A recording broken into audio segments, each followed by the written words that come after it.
Good evening and welcome to Just Ladies. I am your host Angie Mlai, and today we have Anita Mogera, a fashion blogger, and her fashion blog is called From Curves with Love. Welcome to the show. Thank you. All right, Anita. First things first. Who is Anita? What is your story, girl? Do I really have a story? Yes, you do. That's why you're here. Well, hopefully more than average. Yes. Young woman, still in her 20s, mid-20s. Yeah. Should I mention that I just got a new job, so I'm settling into that. But other than that, I love fashion. Fashion is my life. Really? When did you discover you had the passion for fashion? Probably towards the end of, when I was about 21, 22. I think I decided to have like a change. Like, why not look better, dress better for my size? Like, I used to get such compliments, like, from the beginning, like, when I was about 18, like when I just finished high school. And then I decided, why not make it more of like a thing, like try to look better and dress better. And I mean, and where did you used to get the money to buy those clothes? At money. 18, girl. thrifting.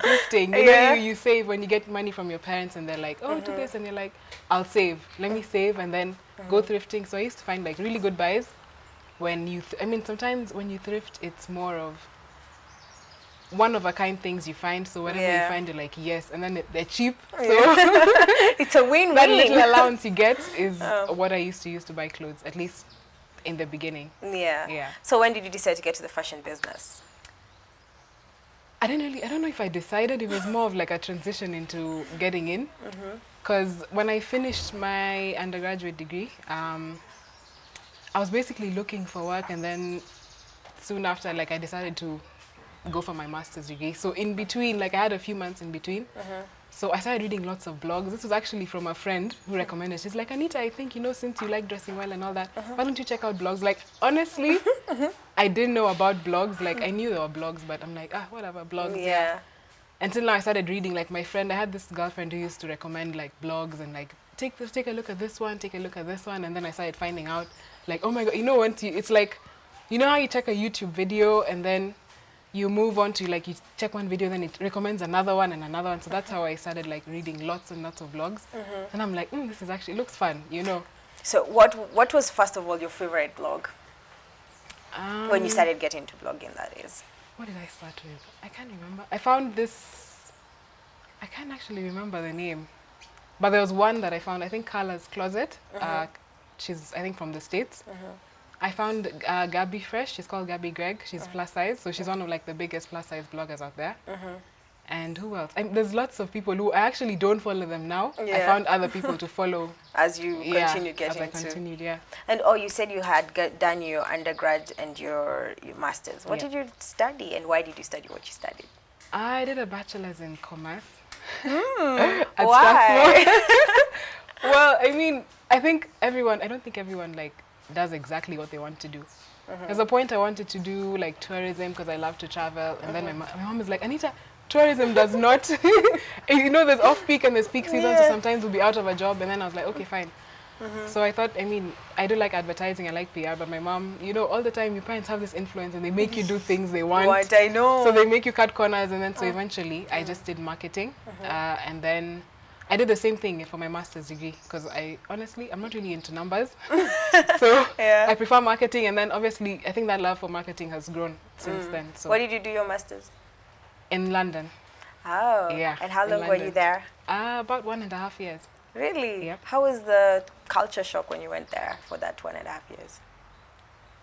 Definitely. It was clearly your face says it all. Because I went in January 2013, which is obviously unconventional. Everyone that goes to the UK goes when it's September, like end of the year. Yeah. When it's still transitioning to winter, I went in the, you know, winter, like it was the height of winter. So it was quite, you know, imagine leaving Nairobi heat and then going to a very cold area. It was freezing. Like, apparently when I went, it was like the coldest winter they had in like 20 years or something like that. So it was very, very cold. But it was, I mean, you get used to it. It took me a few months to adjust, you know, to the whole lifestyle. Like, everyone is fast-paced, moving, don't have time to do this, don't have time for that. And then you're a student, so trying to navigate your way. But, I mean, you learn with time. So did you continue with your blogging when you had gone there? Yes, but it was very, very minimal. I mean, first thing, I didn't have a camera. Like your phone, girl. I didn't have a very good phone, so I was struggling. Like, I used to have like some friends, so when we had time, we'd take photos.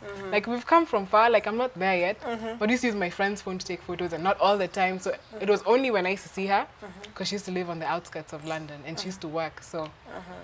And then, I mean, generally, I didn't really blog that much. Like, I think I did like 10 posts in 2013. It wasn't that much. Yeah. I didn't have the time, nor the camera, nor the, you know. So when did you when did your blogging become now more frequent? Okay, let's say towards the end of 2013. So I got a new phone then. So I used to use my phone to take photos. Okay, anyway, people say started from the bottom. You define that. Yeah. So, yeah. Towards the end of 2013, I tried to be, you know, sometimes even if you don't post on the blog, you try to make your social media more active. So you take photos of random, well, not random things. You know, fashion is very visual. So you take, you know, nail polish or, you know, hairstyles and what you're wearing and shoes and everything. So I use that at least to keep my social media alive. And then now transition into when I completed as I waited for graduation. So I posted a bit more often, and then when I came back is when I decided, Anita, let's, you know, as you try and look for something more permanent, like a full-time job, why not like come back to the blog and like make it more, at least change it. And you know, people had to see how I've grown, because if you see the photos from 2012, they're quite... you can clearly tell there was a journey there. Yeah, there's a very big journey. Now you have a job, an 8 to 85 job. Tell us about that. Well, I'm quite new, so I'm about 2 weeks old now. Wow, only. So very, very new. That is extremely new. It's very different to what I've done, honestly, because I mean, my strength is in marketing, but I work in operations. I mean, it's so far so good. It's a big company. I wouldn't mention which it is. No, you don't have to. Yeah, but it's so far so good, and the best thing about it is that they have a relaxed dress code. So I basically wear literally anything to work. Okay, not anything. I mean, but I know what you mean. Yeah. So how do you manage to like balance the blogging and, you know, now you have your work? Well, I'll be honest. At the moment, I don't. I mean, I've struggled with, you know, trying to like settle into work and learn new things. So I've been quite all over the place. But I think now is when I'm getting more into it. So I mean, obviously, you manage your time. How long do you plan to do your fashion blogging? Or is it like just something you do for now? Then, like, do you want to venture into what your 8 to 5 job, or what is your plan? My plan, my 8 to 5 job is mainly because I really, really want work experience. I mean, I think everyone before you eventually follow your dreams, you have to, you know, you work. You have to know how the office works and what happens, and you know. It's true. But you know how that's, I think, everyone's background before you venture into what you really want to do. So obviously, I started work, so I'm working. I'll still blog, I mean, for as long as I can. And then I'll probably move into, because ever since I came back from London, I've been very, very interested in retail. So fashion retail, because I used to do a lot of that kind of, you know, research when I was there. Yeah. And I'm thinking I probably would want to play a role in that in the growth of fashion retail in Kenya. So really? I don't think we're where we should be, honestly. Yeah. Like I keep telling this to my family, but than what is already here. I think we need to get that culture of people being able to trust what they buy here. You know, there's always that thing of, I need to send so and so like to bring me this from the UK, from the US, or from Australia. You know. Yeah. People never really trust, like, oh, you bought it from here. Are you sure? Like, it's, you know.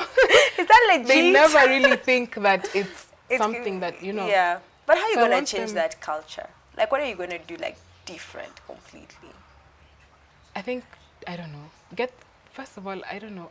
I think getting people to buy, because I think most of the retail stuff here is high, like the price is so much higher than whatever you find. It's true. I think that's the reason why people like don't purchase. People are like, I mean, I'd rather buy and wait for so and so to come back. You know, and I don't have that kind of patience. To be honest, like, I send friends and they're like, I'm coming in this and this. I'm going in June and I'll be back. You know, so you're like, no. We need this. I want this now. You know. So I mean, we have good things. We have good brands here that are coming. Some are coming, some have been here for years, but I still feel like they're not really, you know. Yeah. No one really wants to buy, like very few people buy. So I think maybe reduce prices. I know it would be hard, but at least to get the average person to buy. Okay. And I want us to take a short break, and when we come back, I'm going to ask her more questions about her fashion blog. So stay tuned. Okay, now ladies, if you know you bad, don't need no Mogera.